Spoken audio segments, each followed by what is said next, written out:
Trump pulls strings behind the scenes to help loyal 2022 candidates. Earlier this month, the former president enlisted the help of North Carolina Representative Madison Cawthorn to persuade former Representative Mark Walker to end his campaign for Senate and instead run for the House, which could help Trump's preferred candidate in the GOP Senate primary, Representative Ted Budd, according to people familiar with the matter.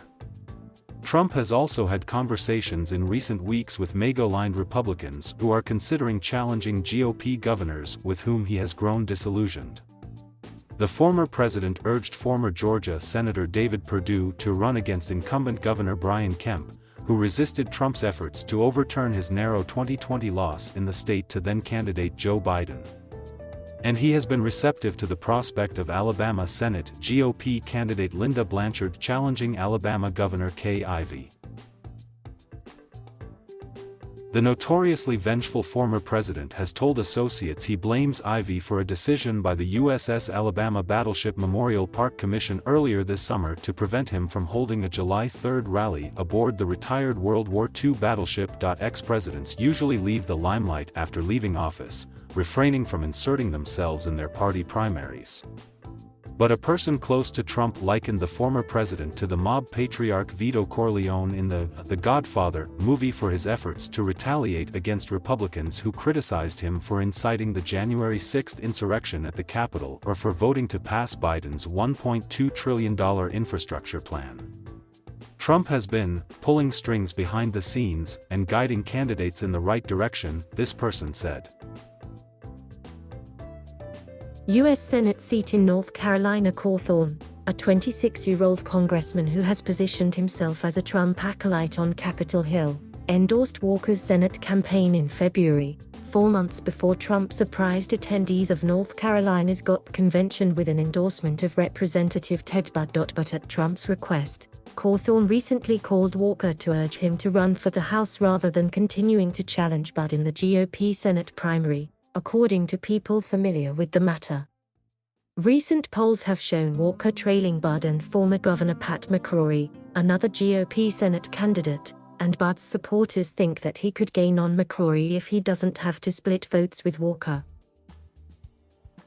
Budd earned Trump's endorsement after voting against the congressional certification of the 2020 election on January 6 and 7, and supporting a lawsuit led by Texas Attorney General Ken Paxton that sought to challenge the results of swing states Trump lost. Walker, who declined multiple requests for comment, is now considering running for the House, according to people familiar with his thinking. North Carolina's filing deadline is next month. Georgia governor's race. In Georgia, the former president is said to be focused on creating a Trump ticket according to a GOP operative there, with endorsed candidates running for governor, Senate and other public offices. Trump has already endorsed former running back star Herschel Walker for Senate against Georgia Agriculture Commissioner Gary Black and other GOP candidates, and Representative Jody Hice against Georgia's Secretary of State Brad Raffensperger, who debunked Trump's claims of widespread fraud following the 2020 election. Perdue lost his Senate seat to Democrat Jon Ossoff in a runoff election earlier this year. But he is now considering a run for governor against Kemp, even though some of his former supporters believe a costly primary could damage the party ahead of a potential 2022 matchup against Democrat Stacey Abrams. Perdue's allies, including former House Speaker Newt Gingrich, have made the case that the former senator is the only Republican who can unite the party since Trump has blasted Kemp, saying in September that Abrams might very well be better than the Republican governor. Trump has assured Perdue that he would endorse the former senator in a primary race against Kemp, according to people familiar with the matter. Buttigieg declined to discuss Trump's private conversations with current or prospective candidates. Alabama governor's race. And in Alabama, Trump has already endorsed Representative Mo Brooks, a fierce ally who told Trump's supporters before the Stop the Steal rally on January 6, "Today is the day American patriots start taking down names and kicking ass." Despite Trump's early endorsement of Brooks, the Alabama congressman has suffered from lackluster fundraising and waning momentum in the Senate GOP primary, which the former president has noticed. Trump was not only annoyed when Brooks was booed at a rally he held with him this summer, but has recently complained about Brooks' campaign to allies, according to 3 people familiar with the situation. To make matters worse for Brooks, Katie Britt, the former president and CEO of the Business Council of Alabama, has trounced Brooks in fundraising, coalesced the support of the Chamber of Commerce wing of the party and received the endorsement of her former boss, retiring GOP Senator Richard Shelby, whose seat she, Brooks and Blanchard seek. If Blanchard, a former ambassador to First Lady Melania Trump's native Slovenia, leaves the Senate race to challenge Ivy, she could help Brooks unite Trump's supporters and overcome the threat posed by Britt. Last month, Blanchard met with Trump at his Florida resort Mar-a-Lago. In a statement, she neither confirmed nor denied that they discussed a potential run for governor.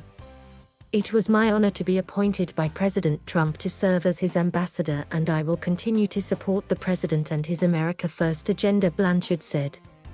"Our recent visit to Mar-a-Lago was great fun and we look forward to doing it again soon."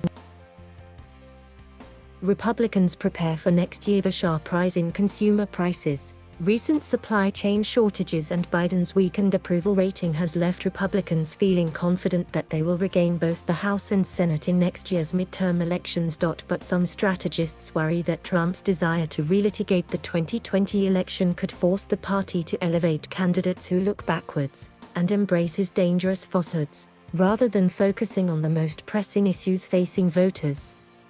In the 2022 midterm election, his choices can put him at odds with the official party organizations devoted to winning governors' mansions, the House and the Senate. The National Republican Senatorial Committee and the National Republican Congressional Committee do not support Republican candidates in open primaries, and the Republican Governors Association supports incumbents like Kemp.